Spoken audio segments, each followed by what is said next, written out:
So as a police officer, I understand that there's sometimes animosity. There's sometimes a natural adversarial relationship between people and someone in authority.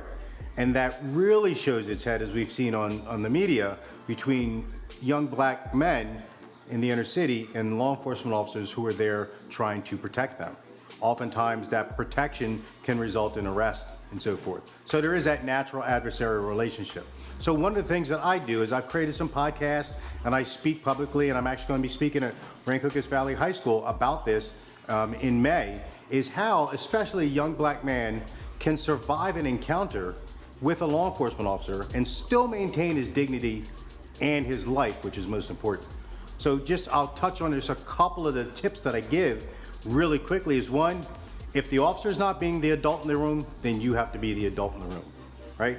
If he or she is coming off unprofessional, you just have to bite it, wear it. I know it's not easy. I know it's not easy, okay?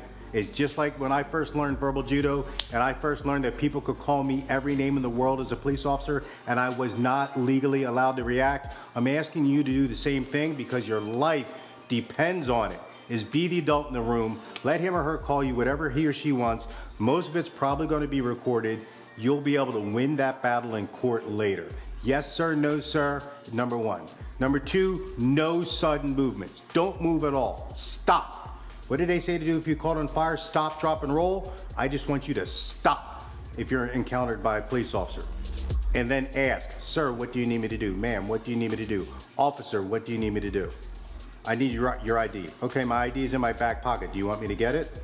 You be in charge of it. Do everything nice and slowly. We do not want to give that officer a chance to have to make a mistake or draw his or her weapon or use force when it's not necessary. So if you listen to my podcast, if you come hear me speak at Rancocas Valley, you'll hear the whole lesson on how to survive an encounter with a law enforcement officer while maintaining your dignity and your life. Because I guarantee you, if that officer is unprofessional and that's on video, it will not fly and you will win.